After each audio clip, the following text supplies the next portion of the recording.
കാസർഗോഡ് ലോക്സഭാ മണ്ഡലം തിരിച്ചുപിടിക്കാൻ CPIM ആരെയാകും കളത്തിലിറക്കുക? ജില്ലാ സെക്രട്ടറി MV ബാലകൃഷ്ണൻ മാസ്റ്റർ മുതൽ കല്യാശ്ശേരി മുൻ MLA TV രാജേഷിന്റെ പേരുകൾ വരെ ഉയർന്നു കേൾക്കുന്നു.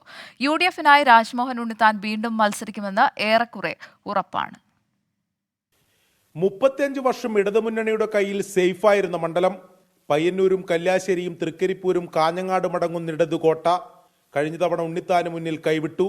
ഉറച്ച പാർട്ടി വോട്ടുകൾക്കൊപ്പം കരുത്തനെ കൂടി കളത്തിലിറക്കിയാൽ മണ്ഡലത്തിൽ അനായാസ വിജയമെന്നാണ് CPIM കണക്കുകൂട്ടൽ.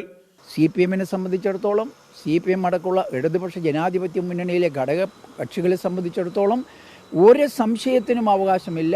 പൂർണ്ണമായും സുനിശ്ചിതമായി ഇത്തവണ കാസർഗോഡ് ലോക്സഭാ മണ്ഡലം LDF-ന്റെ കരങ്ങളിലേക്ക് ജനങ്ങൾ കൊടുക്കും എന്നത് നിസ്തർക്കമാണ്.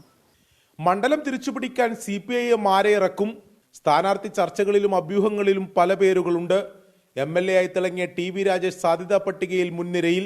കാസർഗോട്ടുകാരൻ വേണമെന്ന് വാദമുയർന്നാൽ CPIM ജില്ലാ secretary MV Balakrishnan master, VPP Mustafa എന്നിവർക്കും സാധ്യത.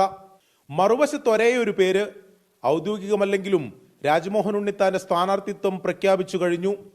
കാസർഗോട്ട് 35 വർഷമില്ലാത്തൊരു സാന്നിധ്യം ഒരു MPയുടെ ഇവിടെ ഉണ്ടായി എന്ന് കോൺഗ്രസ് ഹൈക്കമാൻഡിനും ബോധ്യപ്പെട്ടതുകൊണ്ടാകാം ഞാനിവിടെ മത്സരിക്കണം എന്ന് അവർ തീരുമാനിക്കാൻ കാരണം. മാത്രമല്ല, ജനങ്ങൾക്ക് വേണ്ടി ജനപക്ഷത്ത് നിന്നുകൊണ്ട് ആകാവുന്നത്ര ഞാൻ കാര്യങ്ങൾ ചെയ്തിട്ടുമുണ്ട്.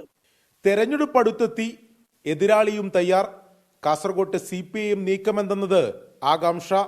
24 കാസർഗോഡ്.